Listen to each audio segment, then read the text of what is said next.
My name is Laryn Kovalik, and I've discerned a call to religious life with the Verbum Dei missionary fraternity. When I moved to California, my intention was to live and work as a medical artist. That's what I studied in school. Then God interrupted my whole life and all my plans. I was raised Catholic, but I had never considered religious life as an option. It wasn't until college that I began to develop a personal relationship with God. While I was attending a retreat, I began to explore who I was, who God might be, and who I might be to God, allowing these words from Isaiah to touch my heart. Do not be afraid. I'm with you. I love you, and you are mine. And it finally clicked why we pray the Our Father. I belonged to someone. I was a child of God, and I experienced simply but profoundly that God is love. And my faith continued to germinate after college as I participated in the Jesuit Volunteer Corps.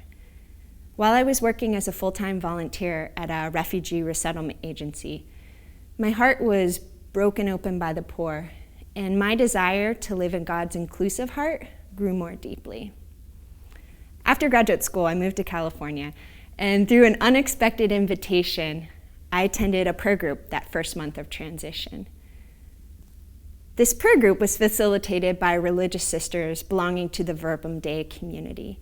And during that first evening of prayer, I felt like I had come home.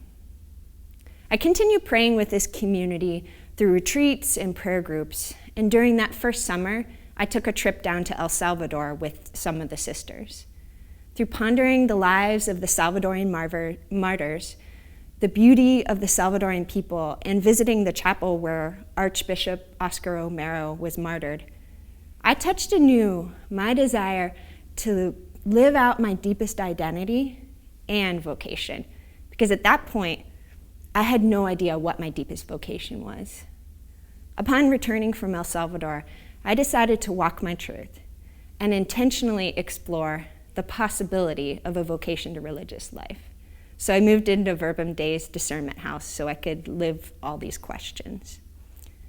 And I dream now to place my whole life into God's hands, because I've felt that pure fire of God's call burning within me. And I desire to help others dream with God of the possibilities of their lives. Before I can begin formation with the Verbum Dei community fully, I must resolve my student loans. I'm very grateful to feel invited to live this particular path. So I'm reaching out to you to work with all of the aspiring religious and priests so that we may enter formation. Please help us with a financial investment in the Labouré Society. And I invite you to pray with all of the aspiring women and men who desire to consecrate their lives to this particular path of discipleship. And I invite you to embrace these words attributed to Father Pedro Arrupe. Nothing is more practical than finding God, than falling in love in a quite absolute final way. Fall in love, stay in love, and it will decide everything